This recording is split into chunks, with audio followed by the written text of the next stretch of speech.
Paramhansa Yogananda. Dvasiniai ryšiai. Leidėjų žodis.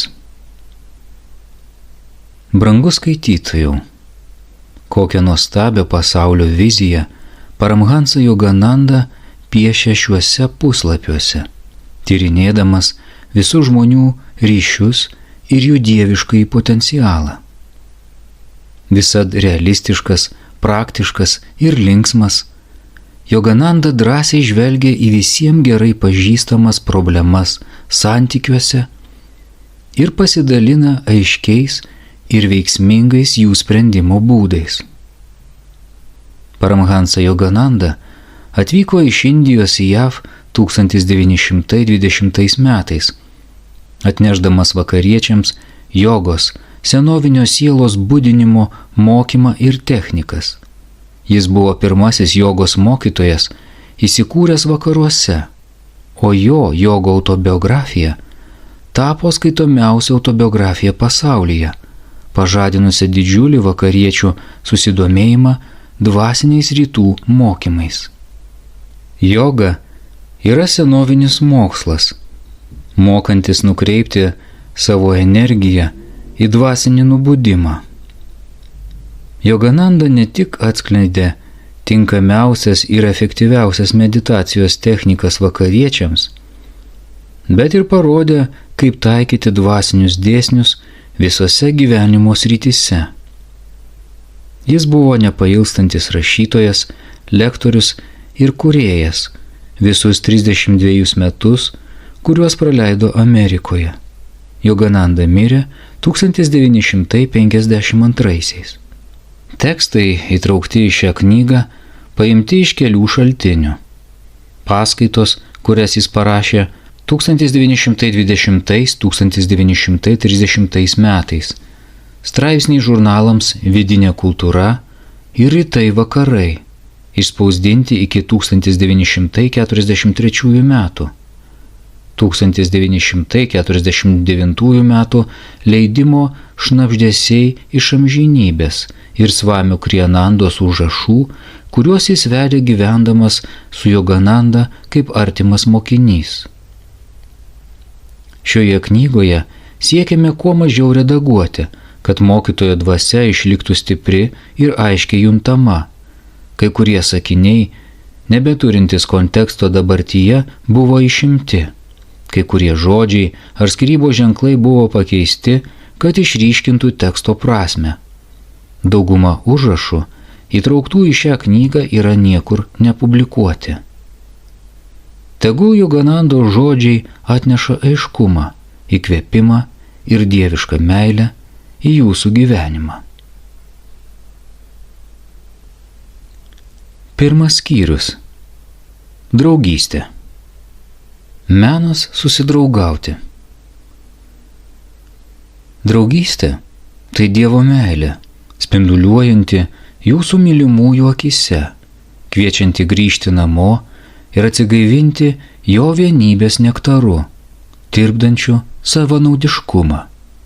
Draugystė – Dievo trimito šauksmas, kviečianti sielą nugriauti sienas, skiriančias ją nuo kitų sielų ir nuo jo.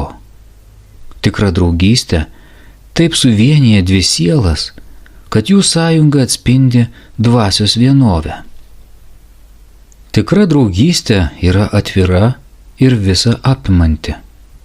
Savanaudiškas prisirišimas prie vieno žmogaus, išskiriant visus kitus, neleidžia augti dieviškai draugystiai. Išplėskite savo švytinčios meilės karalystės valdas.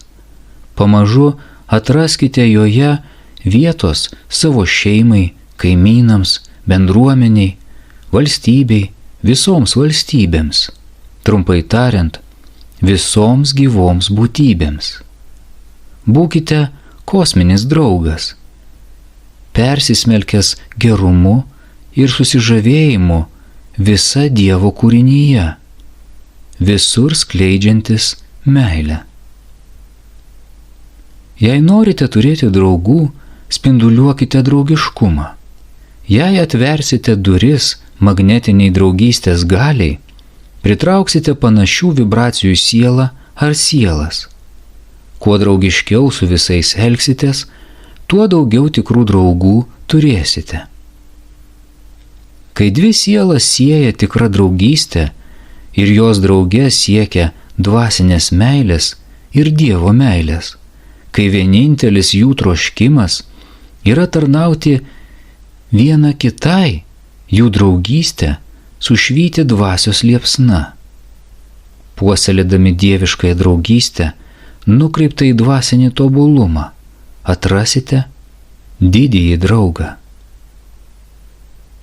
Amžini draugystės dėsniai. Draugams svarbu išlaikyti pusiausvyrą tarp perdėto familiarumo ir abejingumo. Neribokite savo draugo tokiais žodžiais. Pažįstu tave kaip nuluptą. Pagarba ir meilė tarp draugų auga laikui bėgant. Kuo geriau pažįsti, tuo mažiau vertini. Tai galioja tiems, kurie nesirūpina vienas kitu. Ieško naudos savo, yra materialistiški ir nesiekia įkvėpimo ar asmeninio tobulėjimo. Kuo labiau vienas kitam pasitarnaujate, tuo gilesnė draugystė. Kodėl Jėzus turėjo tiek daug pasekėjų? Nes jis, kaip ir kiti didieji mokytojai, yra neprilygstamas savo tarnystę žmonijai. Kad pritrauktumėte draugų, turite pasižymėti tikro draugo savybėmis. Akla draugystė gali baigtis staigia akla neapykanta. Abipusis išminties ir dvasinio supratimo puoselėjimas gali susieti dvi sielas amžinos dieviškos meilės dėsniais. Žmogiška meilė ir draugystė pasireiškia mainais fizinėje, mentalinėje arba verslo plotmėje. Ji yra trumpalaikė ir sąlyginė. Dieviškos meilės pagrindas yra tarnystė dvasinėme ir intuityviame lygmenyje, todėl ji yra besąlyginė ir amžina. Tobula dviejų ar kelių dvasinės bendruomenės narių draugystė praturtina kiekvieną žmogų. Širdyje, išgrynintoje draugystės, atsiveria vienybės duris, pro kurias turėtume įsileisti kitas sielas. Ir tas, kurios mus myli, ir tas, kurios mūsų nekenčia. Kai jūsų širdies šventykloje įsiviešpataus dieviška draugystė, jūsų siela susilies su begalinė kosminė siela, nusimesdama ribojančius pančius, kurie skyrė ją nuo visos Dievo kūrinijos. Ne vieno žmogaus nelaikykite svetimu. Išmokite pajusti, kad visi yra jūsų šeima. Šeimyninė meilė yra tik viena iš pirmųjų pamokų dieviškojo mokytojo mokyme apie draugiškumą, kuri turi paruošti jūsų širdį visą apimančiai meiliai. Pajuskite, kad Dievo kraujas teka visų rasių venomis. Kaip galima nekęsti kitos rasės žmogaus, kai suvoki, jog Dievas gyvena ir alsuoja kiekviename iš mūsų. Amerikiečiais, indais ar kitos tautybės atstovais būname tik keletą metų, o Dievo vaikais esame amžinai. Sielos neįmanoma įkalinti žmogaus sukurtose rėmuose. Jos tautybė yra dvasia, o valstybė visa apimanti būtis.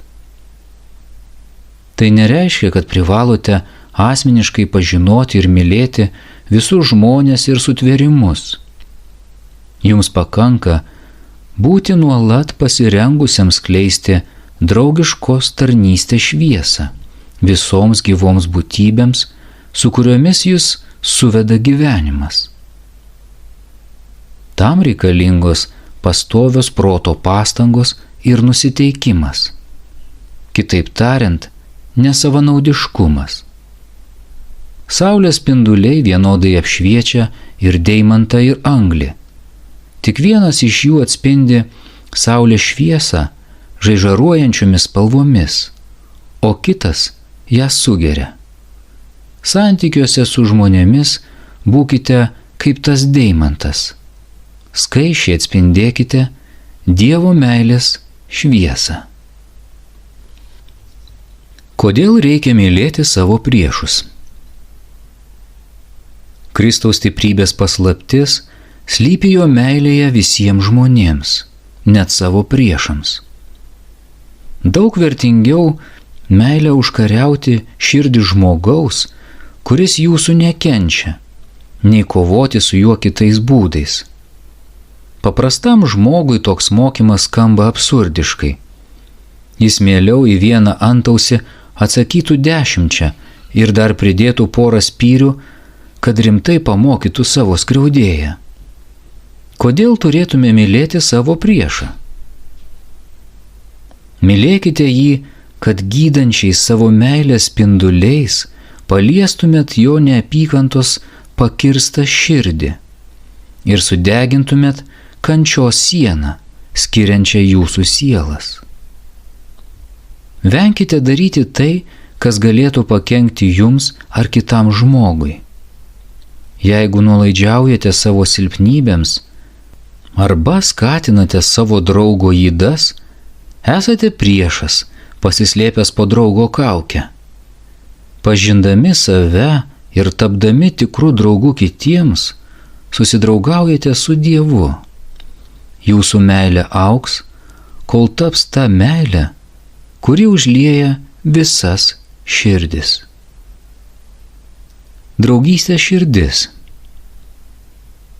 Žmonių širdise aš esu kaip nežinomas draugas, vis pakeliantis juos į šviesius jausmus, tyliai raginantis per jų kilnes mintis nubusti iš žemiškojo miego. Žmogų, kuris šiuo metu laiko save mano priešu, išties išvysiu kaip savo dievišką brolį, besislepianti po nesusipratimo šydu. Nuplėšiu tą šydą meilės durklu, kad pamatęs mano supratingumą ir atlaidumą, jis priimtų mano geros valios auką. Mano draugiškumo duris bus nuolat atviros ir tiems broliams, kurie manęs nekenčia, ir tiems, kurie mane myli. Kitus priimsiu taip, kaip priimu save. Pasieksiu išsilaisvinimą tarnaudamas savo bendražygiams.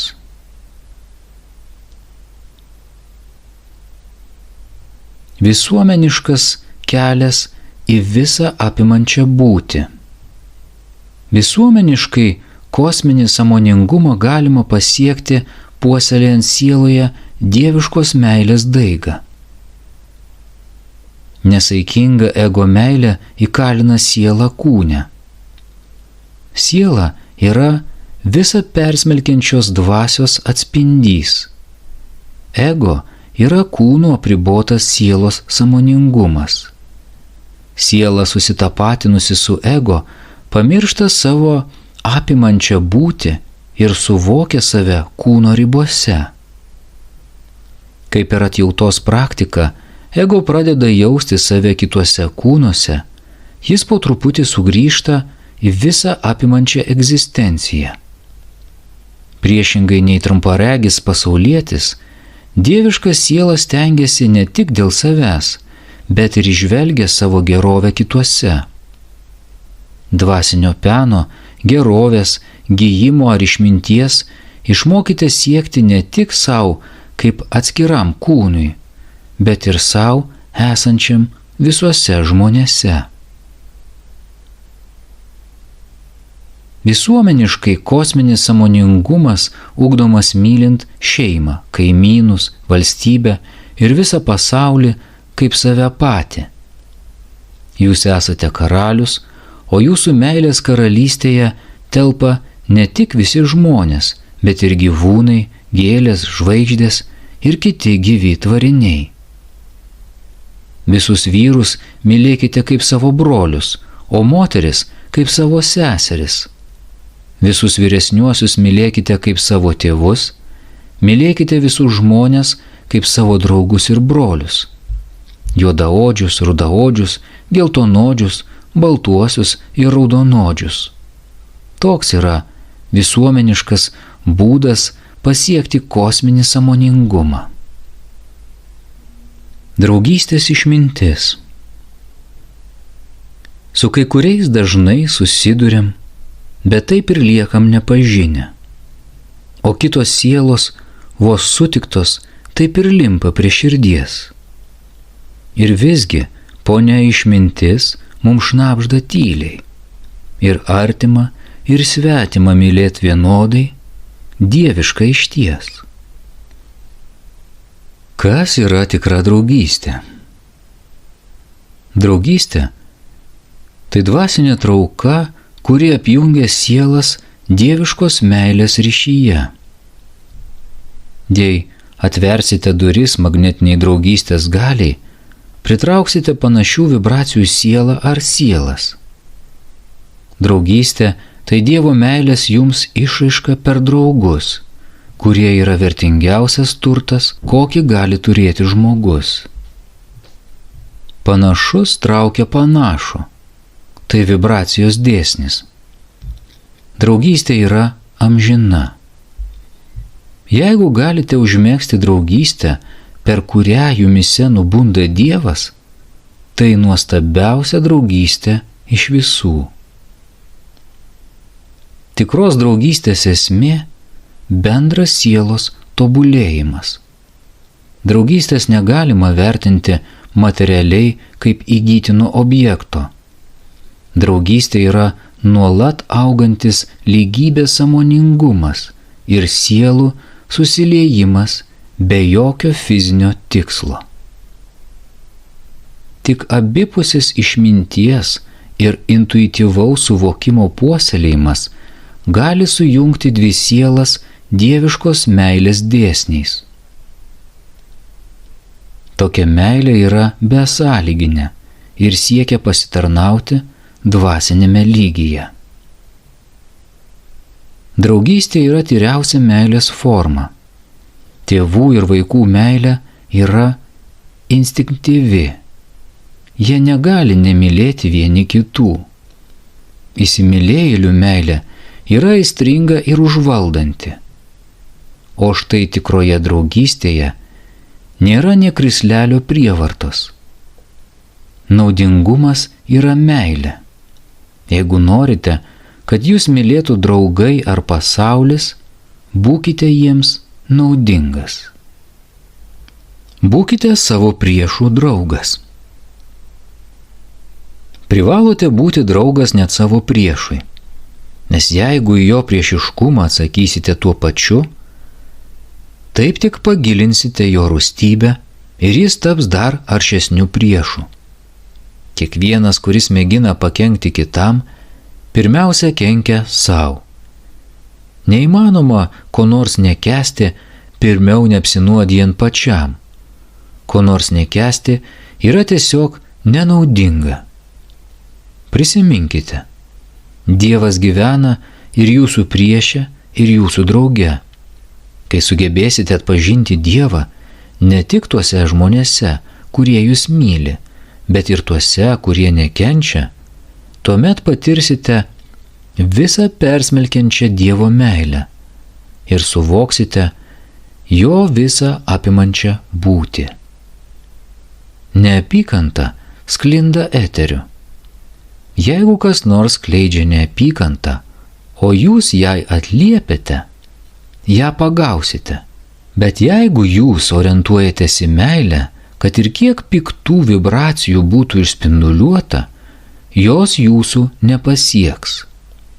Turite puoselėti meilę savo širdyje, nes meilė yra magnetas, pritraukiantis sielas bei apsaugantis nuo neapykantos.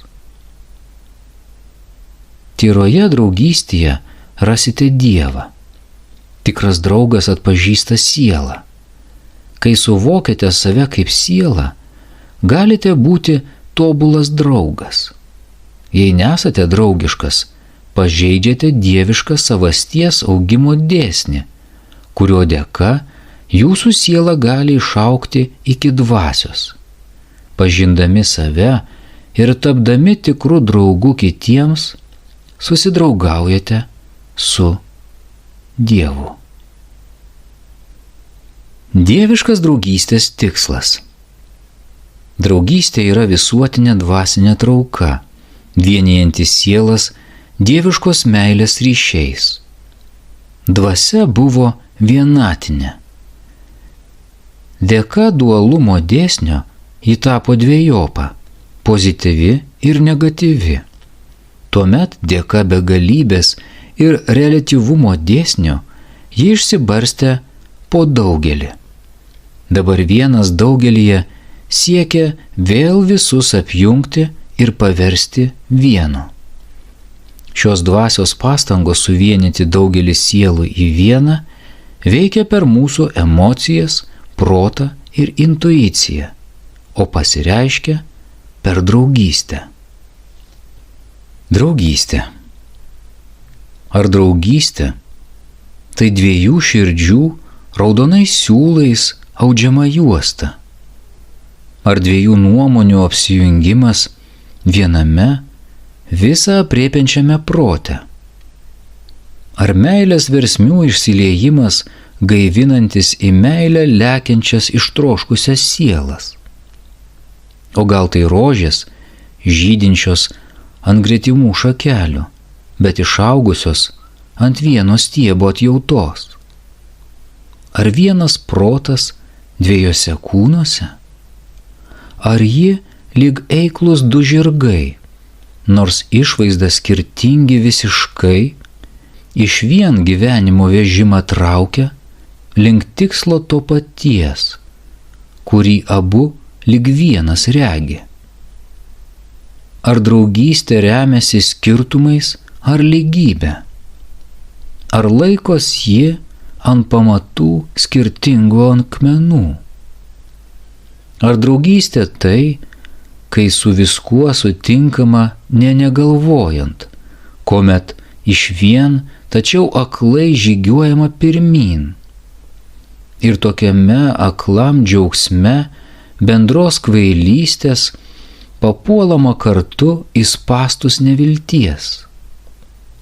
Draugystė yra kilni, vaisinga, šventa, kai dvi sielos žygiuoja kiekviena savaip, tačiau harmoningai ir sutardamos ir pasiginčydamos tobulėja nuostabiai per savo įvairovę, turėdamos troškimą vieną – atrast ramybę tikrame malonume.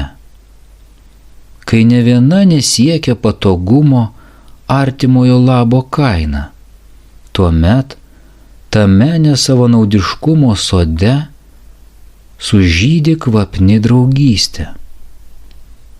Nes draugystė yra dviejų sielų pagimdytas lydinys, dviejų žiedų skirtingų aromatų derinys, kurį vieną suplakė švelnus meilės vėjelis. Draugystė gimsta iš slapčiausių ir nepaaiškinamų pojūčių gelmės. Draugystė yra tikrų jausmų fontanas. Draugystė auga ir tarp skirtumų ir panašumų. Draugystė miega ir numiršta familiarume, sunyksta aistrose aklų žmonių. Draugystė veši kūno, proto ir sielos vienovėje. Pretenzijos per didelė savimeilė ir savininkiškumas, pagarbos stoka, gudravimas ir įtarumas – visa tai sugraužia draugystės širdį lyg vėžys. O draugystė – žydintis augalė dangaus, lapoji tu besąlyginės meilės dirvoje, darniame sielos tobulėjimo siekime, dviejų sielų, kurios viena kitai palengvint kelią pasiruošę. Tave palaisto meilės kupinas dėmesys ir švelni vidinio ir išorinio meilumo rasa, krentanti iš slapčiausio ir pasiaukojančio širdies atsidavimo. O draugystė, ten, kur krinta tavo sielos žiedai, toje sakralaus aromato šventykloje, visų geriausias draugas nužengia ir pasilikti trokšta. Draugystės instinktas. Dievo pastangos suvienyti nesantaikos apakintą žmoniją pasireiškia draugystės instinktu per jūsų širdį. Stenkitės vėl atrasti savo ankstesnių inkarnacijų draugus, kuriuos pažinsite iš panašių fizinių, protinių ir dvasinių savybių. Draugystę užsimezgusite ankstesnėje inkarnacijoje, tobulinkite iki dieviškos draugystės, pakildami virš materialios ar net dvasinės naudos siekimo. Kai jūsų širdies šventykloje įsiviešpataus dieviška draugystė, jūsų siela susilies su begalinė kosminė siela, nusimesdama ribojančius pančius, kurie skyrė ją nuo visos Dievo kūrinijos. Pabaiga.